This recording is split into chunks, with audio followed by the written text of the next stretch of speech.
El aviso de desalojo se sentía como hielo contra los dedos temblorosos de Evelina Hart. 3 días. Tenía solo 3 días para conseguir $12,000 o ella y su madre acabarían en la calle. El papel crujió cuando se dejó caer en el sofá gastado de su diminuto apartamento en Brooklyn, mirando el papel pintado que se desprendía de las paredes, tan familiar como su propio reflejo. Su teléfono vibró con otro mensaje del hospital Mount Sea. El tratamiento contra el cáncer de su madre había devorado hasta el último centavo de sus ahorros. 3 tarjetas de crédito al límite, y aún así las facturas seguían llegando como un tsunami interminable. Evelina se estaba ahogando y no había tierra a la vista. Tenía 26 años. Pintora con talento, sí, pero su arte colgaba en pequeños cafés en lugar de galerías. Sus sueños habían sido archivados junto a facturas impagas e informes médicos. El universo parecía empeñado en aplastar toda esperanza que alguna vez hubiera tenido. El café donde trabajaba a tiempo parcial apenas alcanzaba para comprar comida. Los encargos artísticos se habían evaporado meses atrás.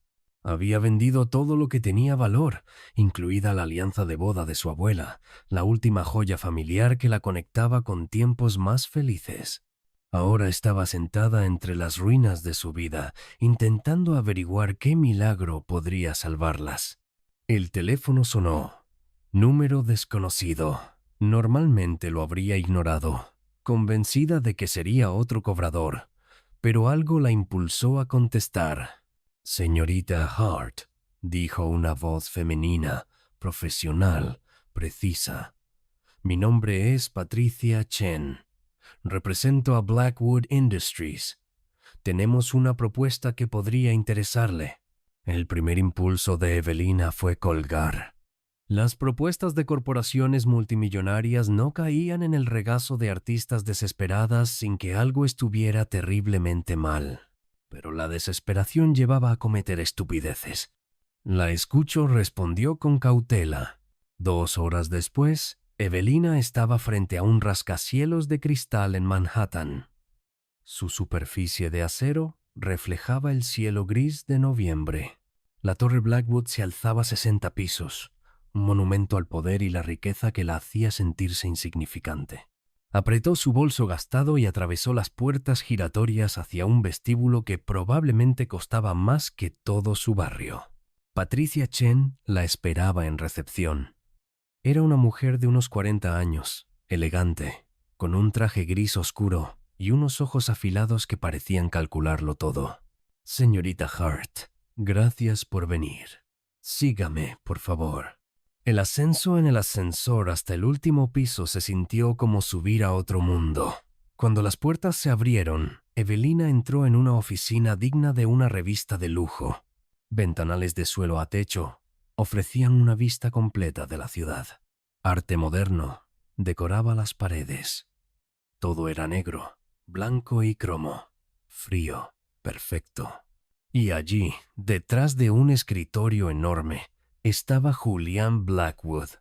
Evelina había visto su rostro en revistas de negocios y artículos de noticias. Las fotos no le hacían justicia. Tenía 32 años. Era alto incluso sentado, con el cabello oscuro perfectamente peinado, pómulos marcados y unos ojos grises como una tormenta de invierno. Vestía un traje negro, que probablemente costaba más que un año entero de su alquiler. Todo en él gritaba poder, control y una absoluta ausencia de emoción. No se levantó al verla entrar. No sonrió. Simplemente señaló la silla frente a su escritorio con una mano mientras revisaba documentos con la otra. Señorita Hart, siéntese. No era una petición. Evelina obedeció, con el corazón golpeándole el pecho. Julián alzó por fin la vista y recorrió su rostro con la misma frialdad clínica con la que alguien evaluaría un mueble. Patricia le ha explicado nuestra situación. Dijo que tenía una propuesta, pero no qué tipo. Necesito una esposa. Su voz era plana, empresarial, como si hablara de una fusión y no de un matrimonio. El testamento de mi abuelo estipula que debo estar casado antes de cumplir 33 años para mantener el control de Blackwood Industries. Ese cumpleaños es dentro de 6 semanas. Necesito a alguien adecuado, alguien que cumpla el papel sin complicaciones ni enredos emocionales. La boca de Evelina se quedó seca. ¿Quiere que me case con usted? Sería un acuerdo comercial, un contrato. 2 años de su tiempo a cambio de una compensación económica. Deslizó una carpeta sobre el escritorio. Los términos están aquí. Recibiría $500,000 al firmar y otros 2 millones al finalizar el acuerdo. Todas sus deudas actuales serían saldadas, incluidos los gastos médicos de su madre, que entiendo son considerables. Las manos le temblaban al abrir la carpeta. Las cifras bailaban ante sus ojos. $500,000. El tratamiento de su madre. Ningún aviso de desalojo más. No más ahogarse. «¿Porque yo?», susurró. «Es desconocida, sin presencia mediática, sin vínculos familiares problemáticos, sin pareja ni ataduras románticas que generen conflictos», enumeró como si leyera una lista. «Está educada, es presentable y lo bastante desesperada como para aceptar. Y lo más importante, no tiene ninguna conexión con mi mundo, lo que significa que no tiene motivos ocultos relacionados con mi empresa o mi fortuna». La frialdad de su análisis la hizo sentirse como un objeto en un catálogo. Pero no se equivocaba. Estaba desesperada. ¿Qué tendría que hacer? Vivir en mi casa, asistir a eventos sociales cuando sea necesario, presentarse como mi esposa en público, firmar un acuerdo prenupcial que garantice que no reclamará nada más allá de lo estipulado en el contrato. Se recostó en la silla observándola. Tendría su propia ala en la casa. No interferiré en su vida más de lo imprescindible para las apariencias. Tras 2 años, nos divorciamos discretamente. Usted recibe su pago y no volvemos a vernos. Evelina miró el contrato y luego al hombre que se lo ofrecía.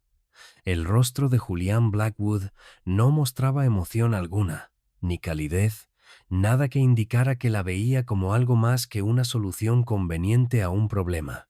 Cada instinto le gritaba que huyera, que nada bueno podía salir de un matrimonio sin amor, sin siquiera una mínima humanidad. Pero entonces pensó en su madre, postrada en una cama de hospital, el cáncer consumiéndola mientras ellas no podían pagar los tratamientos que quizá la salvarían.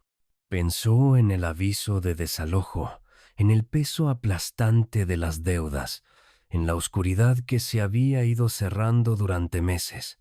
Necesito tiempo para pensarlo. Tiene 24 horas.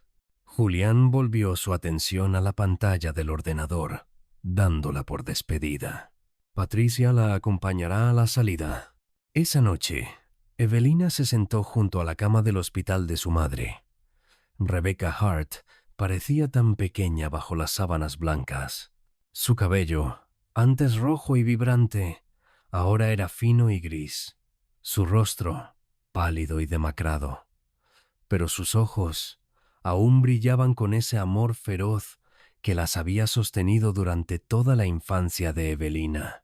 Después de que su padre se marchara, «Mi niña», susurró Rebecca, buscando su mano, «te ves preocupada, más de lo habitual». Evelina no pudo contarle nada sobre la oferta. Su madre jamás permitiría que se sacrificara, ni siquiera para salvarle la vida. Pero mientras sostenía aquella mano frágil, sintiendo los huesos bajo la piel casi transparente, supo que ya había tomado una decisión. Al día siguiente, Evelina volvió a la oficina de Julián y firmó el contrato. Su mano se mantuvo firme, aunque el corazón le latía desbocado. Se estaba vendiendo, lo sabía. 2 años de su vida a un hombre que la veía como una simple solución práctica. «Bienvenida al acuerdo, señorita Hart», dijo Julián, sin cambiar de expresión. «Nos casaremos en 3 días. Patricia se encargará de todos los detalles. Un coche pasará mañana a recogerla a usted y sus pertenencias». La boda tuvo lugar en el despacho de un juez, con solo Patricia y el abogado de Julián como testigos. Evelina llevaba un vestido blanco sencillo que había comprado en unos grandes almacenes por $80. Julián vestía otro traje negro carísimo. Intercambiaron votos con la misma pasión que si leyeran una lista de la compra. Cuando el juez los declaró marido y mujer, el beso de Julián fue breve, frío, mecánico. Una casilla más marcada en su lista de tareas. Al acomodarse en la parte trasera de la limusina, con una alianza de oro que ahora pesaba en su dedo, Evelina se preguntó qué había aceptado realmente. Miró a Julián, que ya estaba al teléfono, cerrando negocios como si nada importante hubiera ocurrido. «Bienvenida a tu nueva vida, señora Blackwood», dijo Patricia desde el asiento delantero. Bajo aquellas palabras corteses, Evelina percibió una advertencia. Había entrado en una jaula dorada, casada con un hombre de hielo. El dinero ya estaba en su cuenta, el tratamiento de su madre, asegurado. Pero mientras el coche la llevaba hacia la mansión de Julián, hacia aquella existencia extraña y desconocida, no pudo sacudirse la sensación de haber hecho un trato con alguien que había olvidado como ser humano. La pregunta que la atormentaba mientras Manhattan desaparecía tras ellas era simple y aterradora. ¿Qué había hecho? La mansión Blackwood no era un hogar. Era un monumento a la riqueza y al aislamiento. Una finca enorme en Connecticut, con 15 dormitorios, suelos de mármol que amplificaban cada paso y obras de arte dignas de museos. Todo el apartamento de Brooklyn de Evelina habría cabido dentro del vestíbulo. Patricia le dio un recorrido que se pareció más a un informe militar que a una bienvenida. Su ala está en el lado oeste. Las estancias privadas del señor Blackwood están en el oeste. El personal de cocina prepara las comidas a las 7 de la mañana, al mediodía y a las 7 de la tarde. Si necesita algo fuera de ese horario, hay un sistema telefónico. El señor Blackwood prefiere no ser molestado después de las 9 de la noche ni antes de las 6 de la mañana. ¿Vive aquí solo?, preguntó Evelina, con la voz resonando en el pasillo interminable. Ahora sí. Sus padres fallecieron hace 5 años en un accidente de tráfico. Su abuelo murió el año pasado, lo que activó la cláusula de la herencia. La expresión de Patricia se suavizó apenas un instante. El señor Blackwood valora su privacidad y su rutina. Será mejor no alterar ninguna de las dos. El ala de Evelina era más grande que cualquier lugar en el que hubiera vivido jamás. Un dormitorio con una cama tamaño king, una sala de estar, un vestidor ya lleno de ropa de diseñador de su talla y un baño con una bañera lo bastante grande como para nadar. Todo estaba decorado en tonos crema y dorados, hermoso e impersonal, como una habitación de hotel de lujo. Pasó la primera semana sin ver apenas a Julián. Él salía hacia la oficina antes de que ella despertara y regresaba cuando ya se había retirado a su ala. Cuando coincidían, normalmente en la cocina o en algún pasillo, él asentía con cortesía y seguía caminando como si ella fuera un fantasma que rondaba la casa. La soledad era asfixiante. Evelina había cambiado una prisión por otra, solo que ésta tenía mejores muebles y comida ilimitada. Pasaba los días explorando la mansión, pintando en el invernadero que había reclamado como estudio y visitando a su madre, cuya salud ya empezaba a mejorar gracias al tratamiento adecuado. Al 8º día, todo cambió. Evelina se despertó a las 2 de la madrugada con gritos. No eran gritos de película de terror, sino el sonido crudo y desgarrado de alguien atrapado en una pesadilla. Se puso la bata y siguió el ruido hasta el ala de Julián, con el corazón desbocado. Lo encontró en su dormitorio, agitándose en la cama, las sábanas empapadas de sudor enredadas alrededor de su cuerpo. «Por favor, no ella.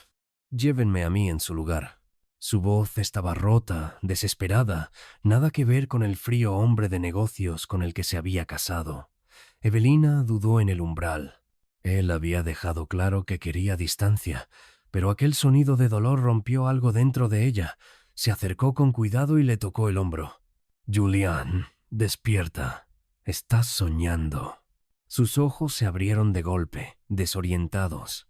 Durante un instante no la reconoció y Evelina vio el terror en aquellas profundidades grises antes de que el reconocimiento regresara y sus muros volvieran a levantarse de golpe.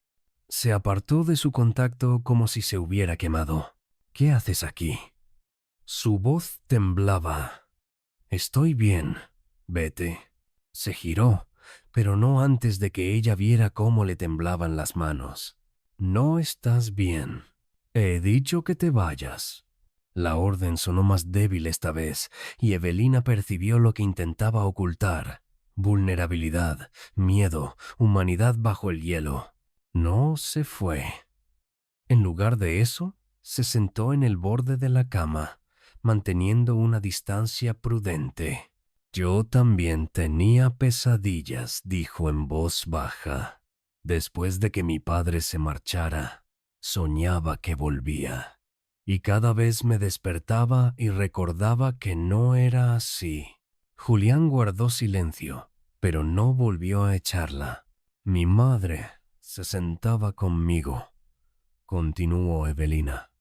Me decía que las pesadillas eran solo la mente intentando procesar el dolor, que la única forma de detenerlas era enfrentarse a lo que nos hacía daño a la luz del día. Tu madre suena sabia, murmuró él. Lo es. ¿Con qué estabas soñando? Durante un largo momento, Evelina pensó que no respondería. Luego, poco a poco, las palabras salieron. El accidente. Mis padres. Yo debía ir en ese coche. Iba a acompañarlos a una gala benéfica, pero tenía una reunión de trabajo que no pude cambiar, así que fueron sin mí. Apretó los puños. El conductor del camión estaba borracho. Murieron al instante. Y yo viví porque elegí el trabajo antes que a mi familia. El corazón de Evelina se rompió por él. Eso no fue tu elección. No podías saberlo. Todos dicen eso. Todos dicen que no fue mi culpa. Por fin la miró. Y ella vio la culpa que lo había estado devorando durante 5 años. Pero si hubiera estado allí, quizá habría sugerido otra ruta. Quizá habríamos salido antes o después. Tal vez seguirían vivos.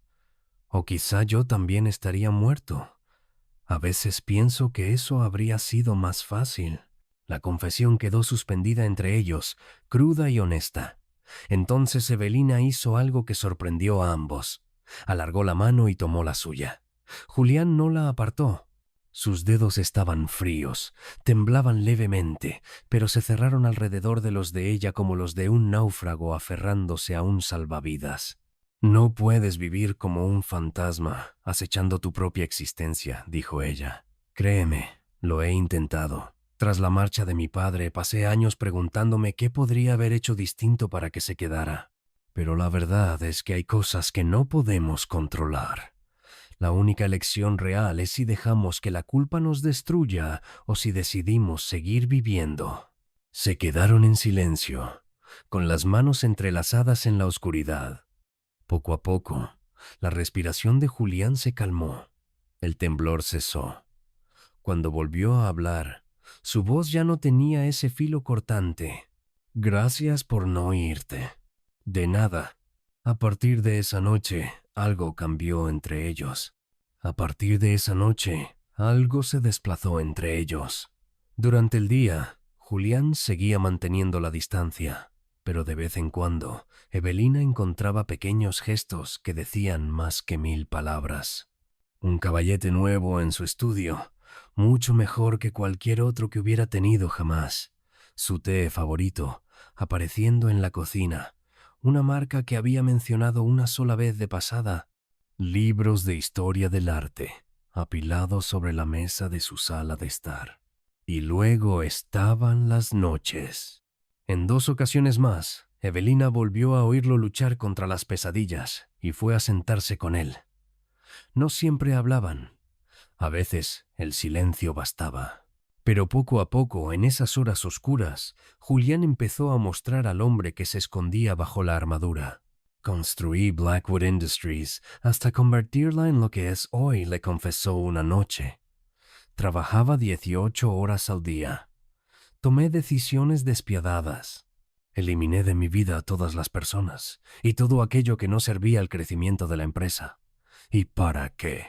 Para sentarme solo en una mansión, teniendo pesadillas sobre las personas que amé y perdí porque estaba demasiado ocupado como para subirme a un coche con ellas. Evelina lo miró con suavidad. ¿Por eso alejaste a todo el mundo?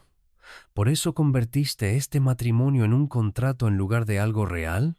Ya no sé cómo hacer que algo sea real, Evelina admitió. No sé cómo dejar entrar a la gente sin el miedo constante de perderla, de hacerle daño o de fallar. Entonces ella lo entendió. Julián no era frío, estaba aterrorizado. Había levantado muros tan altos que ningún dolor pudiera alcanzarlo, pero al hacerlo también se había encerrado en una prisión creada por él mismo. 2 semanas después de iniciado su acuerdo, apareció un hombre llamado Víctor Rothschild en una gala benéfica a la que asistieron juntos. Tenía más de 50 años, el cabello plateado y una sonrisa que nunca alcanzaba sus ojos calculadores.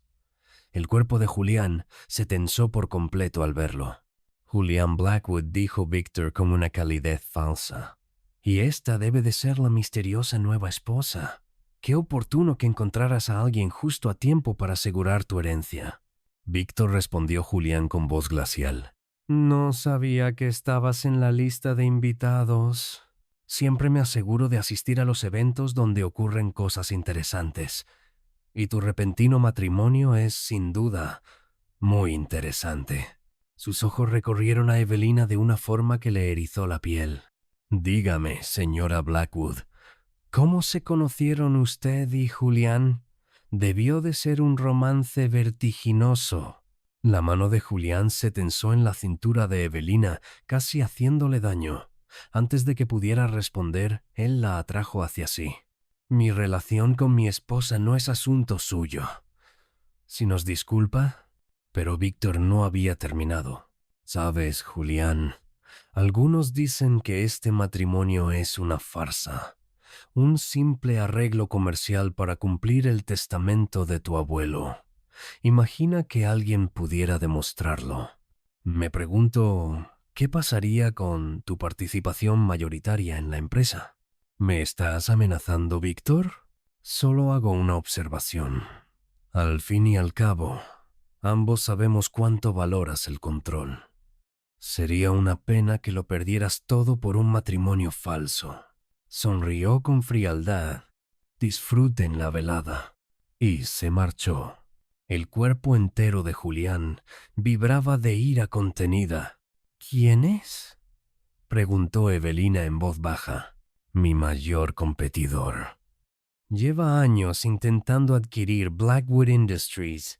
Si logra demostrar que nuestro matrimonio es fraudulento, puede impugnar el testamento de mi abuelo y forzar una adquisición hostil.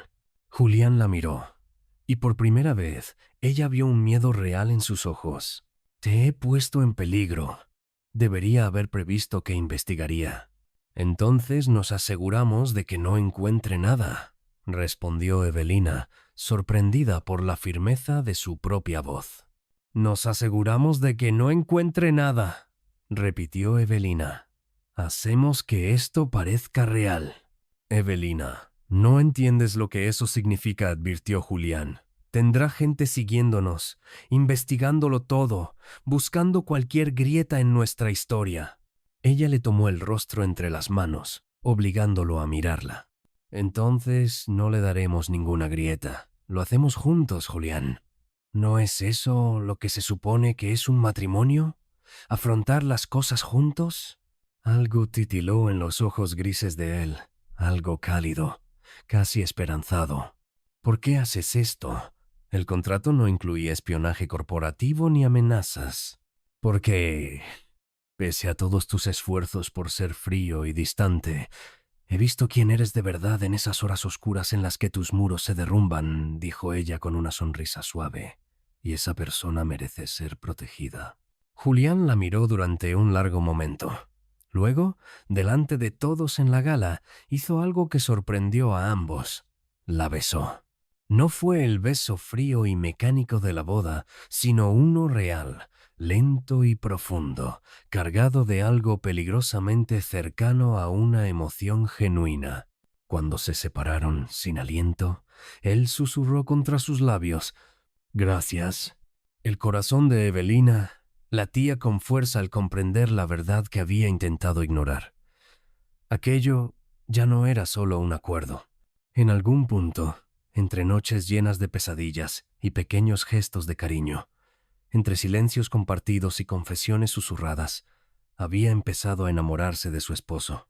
Y, por la forma en que Julián la miraba ahora, con los ojos grises ya no fríos sino encendidos por algo intenso y real, él también estaba cayendo. La pregunta era si lo admitirían antes de que Victor Rothschild lo destruyera todo. De regreso a casa esa noche, la mano de Julián no se separó de la suya, y Evelina supo que, pasara lo que pasara, lo enfrentarían juntos. El hielo empezaba por fin a resquebrajarse, dejando ver al hombre que ella comenzaba a amar. El ataque llegó 3 semanas después, rápido y calculado, como todo lo que hacía Victor Rothschild. Evelina salía de la habitación del hospital de su madre cuando una periodista la acorraló en el vestíbulo, con la cámara ya grabando. «Señora Blackwood, ¿es cierto que firmó un contrato para casarse con Julián Blackwood a cambio de dinero?» Fuentes aseguran que se enfrentaba a un desalojo y estaba desesperada por efectivo cuando aceptó este acuerdo.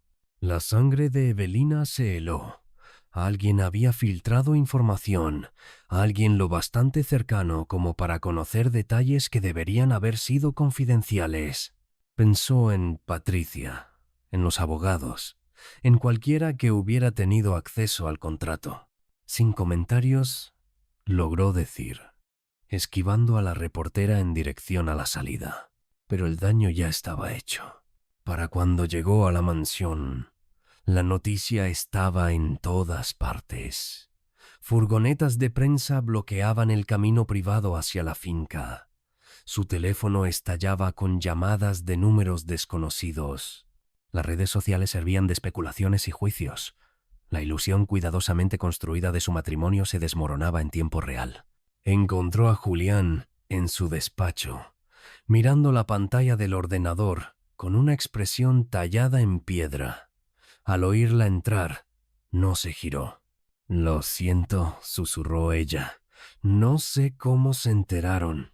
«Víctor tiene recursos que subestimé», respondió él con una voz hueca. «Derrotada como nunca antes. Debió de pagar a alguien de mi equipo legal o del juzgado. El consejo ha convocado una reunión de emergencia. Quieren destituirme como director ejecutivo. Todo lo que mi familia construyó durante 3 generaciones está a punto de desaparecer porque creí que podía burlar al sistema». Evelina rodeó el escritorio para ponerse frente a él. «Entonces contraatacamos». «¿Con qué verdad, Evelina?», replicó. «¿Con que manipulé a una mujer desesperada para un matrimonio falso y asegurar mi herencia? Todo lo que dicen es cierto». Por fin la miró, y el dolor en sus ojos le partió el alma. «He destruido tu reputación. Te he convertido en un blanco para todos los buitres con una cámara. Deberías irte antes de que esto empeore. Me aseguraré de que recibas el dinero del contrato. Cumpliste tu parte del acuerdo». «¿De verdad crees que esto sigue siendo solo por dinero?», respondió ella, con la ira creciendo en su pecho. «De verdad eres un idiota, Julián Blackwood». Eso captó su atención. Julián alzó las cejas, sorprendido. «¿Perdón?» «Estás aquí, dispuesto a rendirte, a apartarme, solo porque tienes demasiado miedo para admitir que esto dejó de ser falso hace semanas», continuó Evelina. Apoyó las manos sobre el escritorio y se inclinó hacia él hasta que sus rostros quedaron a pocos centímetros. Las noches en las que me senté contigo durante tus pesadillas no estaban en el contrato. El té que dejas cada mañana en la cocina porque sabes que es mi favorito tampoco estaba en el contrato. La forma en que me tomas de la mano en las galas como si fuera algo valioso, definitivamente no estaba en el contrato. Evelina, no entiendes lo que está en juego, intentó decir él. No, eres tú quien no lo entiende. Su voz se quebró ligeramente. Me enamoré de ti, Julián. No de tu dinero, ni de tu mansión, ni de tu empresa. De ti. Del hombre que finge ser de hielo, pero se derrite cada vez que cree que nadie lo está mirando. Del hombre que se queda despierto investigando tratamientos para el cáncer de mi madre para asegurarse de que reciba la mejor atención. Del hombre que puso ese caballete nuevo en mi estudio porque se dio cuenta de que el mío estaba roto. Julián se levantó de golpe y, por un instante, Evelina pensó que iba a marcharse. En lugar de eso, tomó su rostro entre las manos. Sus ojos grises buscaban los de ella con una intensidad desesperada. Dilo otra vez. Te amo. Él tragó saliva. No te merezco. Te metí en este desastre. He hecho tu vida más difícil cuando todo lo que quería era hacerla mejor. Sus pulgares apartaron las lágrimas que ella no se había dado cuenta de que caían. Pero Dios me ayude, Evelina. Yo también te amo. Creo que empecé a enamorarme la noche en que no te fuiste cuando te lo ordené, cuando te quedaste y me tomaste la mano como si valiera la pena salvarme. El beso que siguió no se pareció en nada al de la gala. Fue crudo, honesto, desesperado. Años de soledad y dolor se volcaron en esa conexión. Cuando por fin se separaron, ambos respiraban con dificultad, con las frentes apoyadas una contra la otra. Entonces, ¿qué hacemos?, preguntó Evelina. ¿Cómo luchamos contra Víctor? La expresión de Julián se endureció con determinación. Decimos la verdad. Márquez, necesito que investigues las transacciones financieras de Víctor Rothschild durante el último mes, ordenó por teléfono. Sigue el rastro del dinero. Alguien cobró por filtrar ese contrato y quiero saber quién fue. Marcos Chen, jefe de seguridad de Julián, fue eficiente y meticuloso. En menos de 24 horas rastreó un pago de $50,000 desde una de las empresas pantalla de Víctor hasta Gerardo Thompson, un asociado junior del bufete legal de Julián, el mismo que había gestionado el registro del contrato. Pero Julián no quería limitarse a exponer el espionaje corporativo de Víctor. Quería enviar un mensaje. Convocó una rueda de prensa en la sede de Blackwood Industries, con todos los grandes medios presentes. Evelina se colocó a su lado frente a las cámaras, su mano entrelazada con la de él, ambos preparados para afrontar lo que viniera. Quiero abordar las recientes acusaciones sobre mi matrimonio, comenzó Julián, con la voz clara y firme. Sí, mi matrimonio con Evelina Hart comenzó como un acuerdo contractual destinado a cumplir los términos del testamento de mi abuelo. No voy a insultar la inteligencia de nadie negándolo. La sala estalló en gritos y preguntas, pero Julián levantó la mano para pedir silencio. Sin embargo, lo que empezó como una transacción comercial se convirtió en lo más real de mi vida. Me enamoré de mi esposa, no por un contrato ni por obligación, sino porque vio más allá de los muros que había construido y se negó a dejarme esconderme tras ellos. Se giró hacia Evelina, y ella vio todo lo que sentía reflejado abiertamente en su rostro, para que el mundo entero lo viera. Evelina llegó a mi vida cuando yo había olvidado lo que significaba vivir de verdad. Me recordó que el dinero y el poder no significan nada si no hay alguien con quien compartirlos. Pase lo que pase con la empresa, decida lo que decida el consejo, no me arrepiento de nuestro matrimonio ni un solo segundo, porque me dio a ella. Evelina tomó el micrófono, con lágrimas corriendo por su rostro. Yo estaba desesperada cuando acepté casarme con Julián. Mi madre se estaba muriendo, Lo estaba perdiendo todo, y él me ofreció una salida, pero también me ofreció amabilidad cuando yo esperaba frialdad. Me dio espacio para pintar, para soñar, para recordar quién era antes de que la vida me aplastara. Salvó la vida de mi madre sin pedirme nunca gratitud. Me sostuvo cuando lloré y jamás me hizo sentir débil por ello. Miró a la multitud de cámaras y periodistas.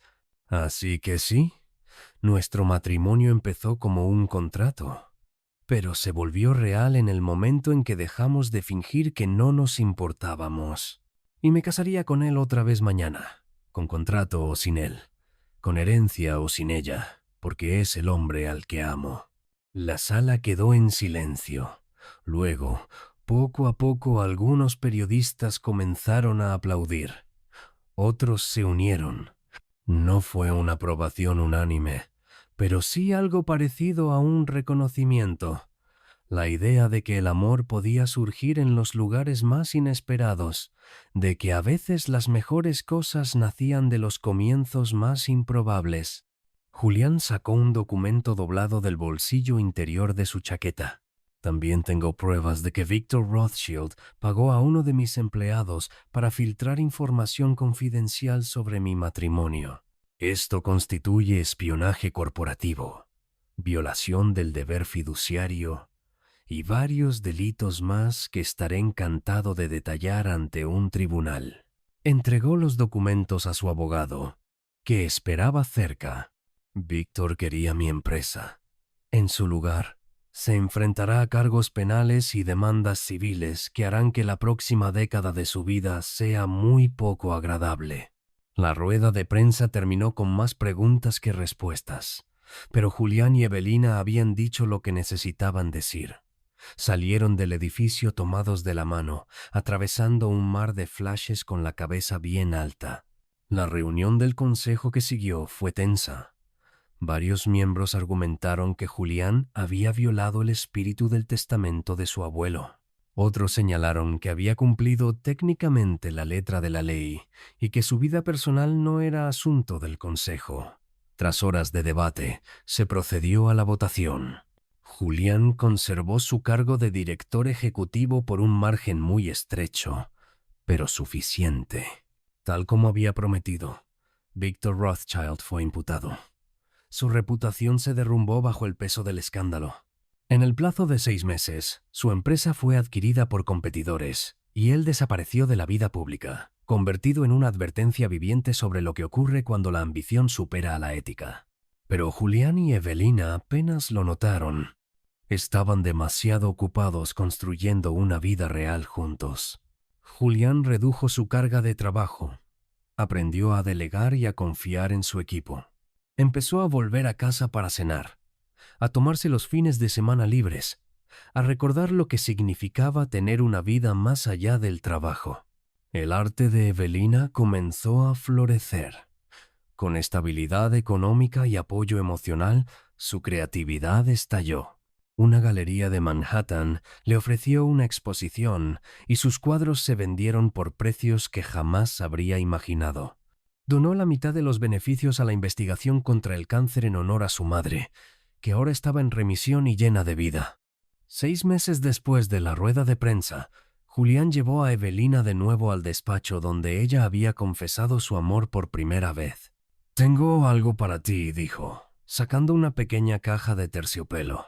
Dentro había un anillo, pero no la fría y anónima alianza de su boda contractual. Era una obra de arte, una pieza diseñada a medida, con plata y oro entrelazados. Un diamante central rodeado de piedras más pequeñas que captaban la luz como estrellas. «Nunca te pedí matrimonio como es debido», dijo Julián, arrodillándose. «Nuestra primera boda fue una transacción comercial. Quiero hacerlo bien». Evelina Hart Blackwood, me salvaste la vida de todas las formas en que una persona puede ser salvada. Me enseñaste a sentir de nuevo, a tener esperanza, a amar sin miedo. ¿Quieres casarte conmigo otra vez? No por un contrato ni por una herencia, sino porque no puedo imaginar un solo día sin ti. Evelina ya estaba llorando, ya estaba sintiendo. Sí, 1000 veces sí. Tuvieron una segunda boda, una de verdad, en los jardines de la mansión durante la primavera, cuando todo florecía. Rebecca Hart llevó a su hija hasta el altar, sana y radiante. Asistieron los amigos de la infancia de Julián, personas a las que había apartado tras la muerte de sus padres, pero que los recibieron con los brazos abiertos cuando por fin les permitió volver a entrar en su vida. Patricia Chen lloró durante los votos, aunque luego lo negaría cuando el ministro los declaró marido y mujer.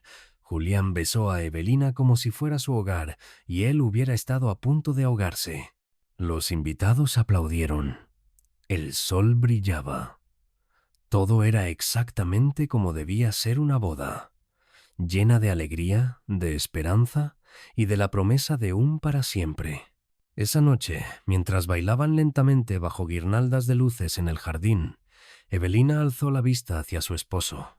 ¿Alguna vez te arrepientes de cómo empezamos?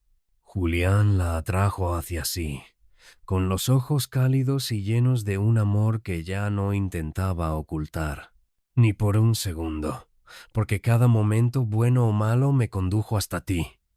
Y tú, Evelina, vales cada lucha, cada miedo, cada instante de duda. Te amo, susurró ella. Yo te amo más, respondió él, antes de besarla mientras los fuegos artificiales estallaban sobre sus cabezas, pintando el cielo de luz. Su matrimonio había comenzado con hielo y necesidad. Se transformó en fuego y elección. Y al final, fue simplemente amor, puro, verdadero, y lo bastante fuerte como para resistir cualquier tormenta. Julián había aprendido que las mejores cosas de la vida no podían controlarse ni firmarse en un contrato. Había que sentirlas, abrazarlas y elegirlas cada día. Y eso fue exactamente lo que hicieron, día tras día, por el resto de sus vidas. Gracias por escuchar esta historia en Ecos del Corazón. Si te ha gustado, no olvides dejar tu like, suscribirte al canal y activar la campanita para no perderte los próximos relatos. Tu apoyo nos ayuda a seguir creando historias llenas de emoción, amor y verdad. Y cuéntame en los comentarios qué parte te tocó más el corazón. Nos vemos muy pronto. Y recuerda, el amor no siempre se entiende, pero siempre deja un eco.